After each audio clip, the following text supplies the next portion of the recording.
Hi everyone, it's me your math teacher Jello. For today's video, I will show you how to evaluate the difference quotient. This quantity is called difference quotient. Specifically, the difference quotient is used in the discussion of the rate of change in calculus. Okay, so this will be our formula. F of x plus h minus f of x all over h. Okay, let's have some examples.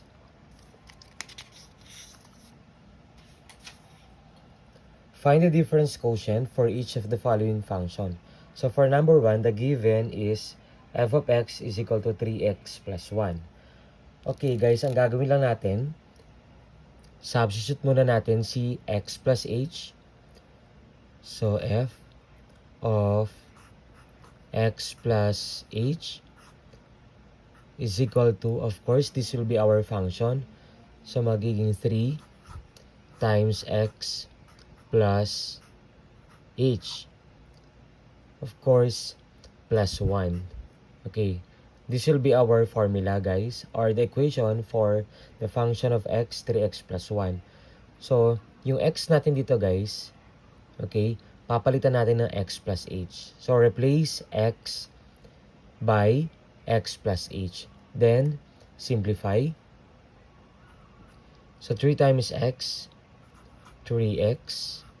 3 times h, of course, 3h. And then, plus 1. Okay? So, ang value for f of x plus h is about 3x plus 3h plus 1. Okay? So now, using our formula, what is our formula for the difference quotient? So, f of x plus h minus f of x all over h. Okay, so dito guys, ang gagawin lang natin, isa-substitute natin yon. So, yung value ng f of x plus h, ito yon. So, magiging 3x plus 3h plus 1. And then minus, ito yung formula guys, sinusundan natin, yung f of x natin. What is our f of x? Ito. Okay. Okay, does it make sense to put the parentheses? Yes, of course, it makes sense to put the parentheses. No? Para hindi tayo nalilito. So, 3x plus 1. Okay? And then all over h. Sinusundan natin to guys. Again, isosolve muna natin si f of x plus h. So, ito na yon. Na-substitute natin yan. Saan tayo nag-substitute? Of course, dito. Sa given natin, no? Okay. And then, ito yung magiging value niya. So, following our formula, f of x plus h, ito yun guys. So, kinapi ko siya rito, minus. Yung f of x natin guys, ito yun, yung given na function natin. So, which is 3x plus 1. And then, put the parentheses kasi nasa subtraction tayo. Okay. So, simplify muna natin nasa numerator. So, this becomes 3x. Copy lang natin yan, guys.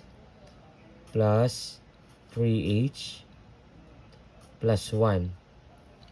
Okay, wag mali dito. Yung negative dito magiging negative 3x. And then, negative times positive 1 is negative 1. Okay, nakuha ba? All over h. Okay, so, combine like terms. Meron tayong ka-cancel out dito. What are those terms? Of course, 3x. Cancel natin yan. Ito, negative 3x. What about 3h? Hindi naman, no? So, how about this one? Maka-cancel out natin, right? So, yung positive 1 tsaka yung negative 1. So, we left by 3h all over h. Can we still simplify? Yes. Okay, the answer is 3 only, no? Cancel out natin. So, this will be your answer in number 1. Okay? Next example, number 2.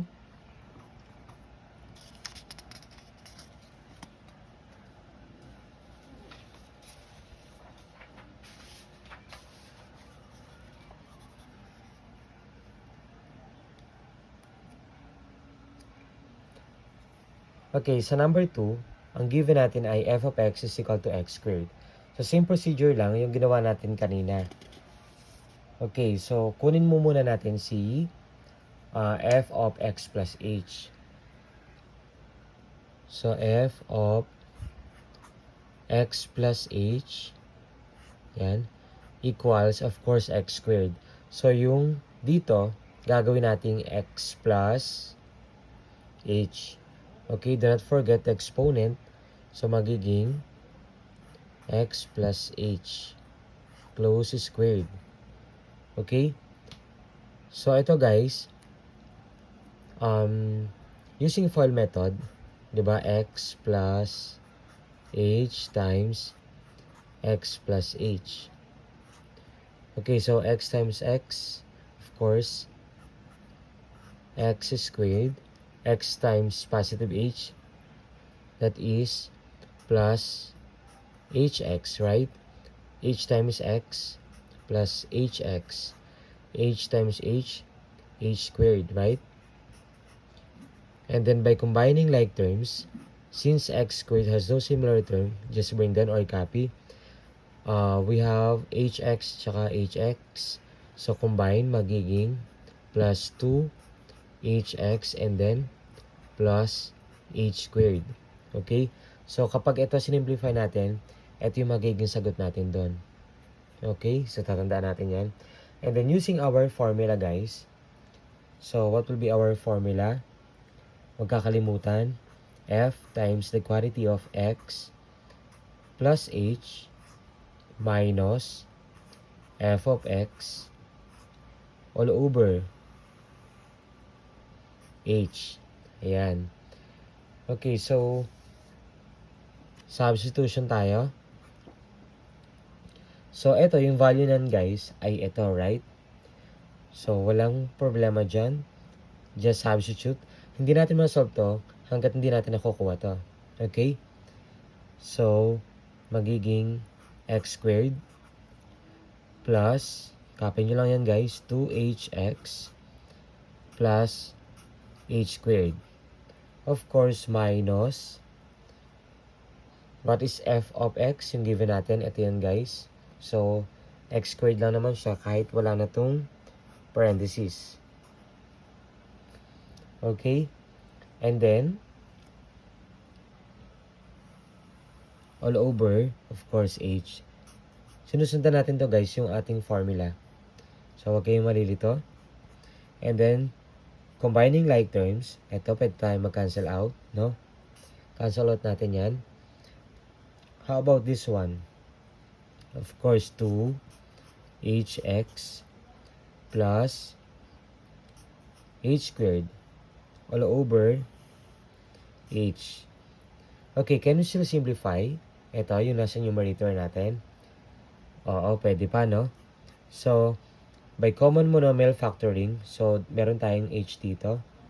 Factor out natin yan, h. And then, para makuha natin 2hx, ano i-multiply natin? Of course, we have 2x, no? h times 2x becomes 2hx, right? And then, para naman makuha yung h squared, ano yung multiply natin? Of course, we have h only, right? Kasi h times h squared. All over h. Okay, so dito guys, pwede tayo mag-cancel out. Ito yan. So, ang natitira natin ay 2x plus h. So, ito na yung sagot natin sa number 2. Okay? So, ganun lang kasimple at kadali. Next, another example. Last example tayo. Okay, medyo hirapan natin ng konti. I-level up natin. So, what if you were given 3x or number 3, f of x is equal to 2x squared plus x minus 3. So, same procedure pa rin ng ginawa natin sa example number 1 and number 2. Okay, ang gagawin muna natin ay kukunin mo muna natin si f times the quantity of x plus h. Ayan. kunin mo muna natin to guys. Equals. Ito yan guys. Pinapalitan ko yung x ng x plus h. So, lahat ng x natin dito, gagawin natin x plus h. Nakuha? Okay. Siguro, dito ko na isulat. Medyo mahaba kasi. So, f times x plus h equals, ito yan guys. So, magiging 2 times x plus h squared. Ito yun, do not forget. Plus, of course, ulitin lang natin yan. Lahat ng x natin magiging x plus h. Okay? So, magiging x plus h minus 3. Okay, so simplify muna. Ito yung exponent natin. So, x plus h squared. So, it will give us x squared plus 2hx plus h squared. Hindi ko na pinakita guys yung kung paano in-expand to. Okay? Ang technique natin dyan ito, square mo yung first term. Ito yun, square natin. Twice the product of the first and last term. So meaning, ipag-multiply natin si x times h or h times x. So x times h is about hx. I-twice natin yung hx, magiging 2hx. Right? And then, yung h natin ay square natin yung last term. So this becomes h squared. Okay, gets? And then, of course, copy nyo lang to. Plus x plus h, no? Ito yun. Minus 3. It's not yet done. Okay, kasi we have 2 here. Simplify pa natin yan. So, ito yung magiging 2 times x squared. 2x squared, right? Okay, I hope nasusundan ako. 2 times positive 2hx magiging positive 4hx. Okay? And then 2 times h squared, this becomes 2h squared. And then copy this or bring down plus x plus h minus 3. Okay? So, yung mga terms natin dito ay 2x squared plus 4hx plus 2h squared plus x plus h minus 3. So, dito guys, kung mapapansin natin, wala naman magkakapares tayo or like terms, no? Or similar terms. So, kapag ka wala, hayaan nyo lang. Okay? So, mamaya isa-substitute natin to guys sa formula natin. Okay? Do not forget our formula. For the difference quotient, this becomes f times x plus h minus f of x all over h. Ayan. So, huwag kakalimutan. So, ito guys, diba ito yon? Okay, so ang sagot dyan ay ito. So, i-copy lang natin ito, ha? So, huwag yung malilito. 2x squared plus 4hx plus 2h squared plus x plus h minus 3. Okay, eto pa lang yan guys. Kasi ito yung value niya, no? Yung in-evaluate natin. And then minus, okay, minus guys, ito, yung f of x natin, ito yon guys, yung f of x. So, this becomes 2x squared, parenthesis tayo, huwag kakalimutan, plus x minus 3. Okay. And then, all over h, huwag kakalimutan of course. Ayan. Okay, simplify muna natin to. Copy nyo lang yan. 2x squared plus 4hx plus 2h squared plus x plus h minus 3. Negative. I-distribute natin yung negative sign dito.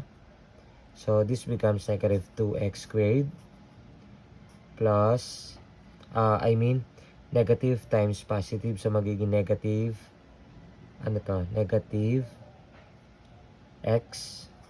Okay? And then negative times negative 3, positive 3. Right? Okay, pag nagkamali tayo sa sign dito guys, we will come up with wrong solution as well as wrong answer. So, be mindful about it. Okay?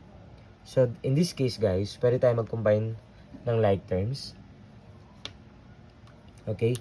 So, pwede rin tayo mag-cancel out kung kinakailangan. So, pwede tayo mag-cancel out. Ito. Cancel out natin yan. How about 4hx? Hindi naman, no? Wala naman katulad. How about this term? Wala din naman. How about x? Pwede, no? Yung x, yan. Tapos ito negative x. And then, negative 3, positive 3. Okay, so we left by, meron tayong natira na 4hx. Tama? 4hx and then 2h squared plus 2h squared. Of course, plus h. Ayan. Plus h. All over h. Of course, copy nyo lang yan. So, dito guys, kung mapapansin natin, meron tayong h, right? So, common yan. By common monomial factoring, so, ito ay magiging h nasa labas. I-factor out natin. So, to get 4hx, ano dapat to? Of course, 4x, no? Kasi h times 4x, 4hx. Plus, para makuha natin tong 2h squared, ano yung multiply natin kay h? Of course, 2h, right? 2h times h is 2h squared. And then, para makuha naman yung h dito, may h na tayo rito. Ito ay plus 1. Very good. All over, ayan, yung h natin. Copy nyo lang yan, guys. So, dito, pwede tayong mag-cancel out. Ito yung h natin. Ayan. And then, ang matitirang sagot natin dito, guys, ay ito. 4x plus 2h plus 1. So, ito na yung difference quotient ng number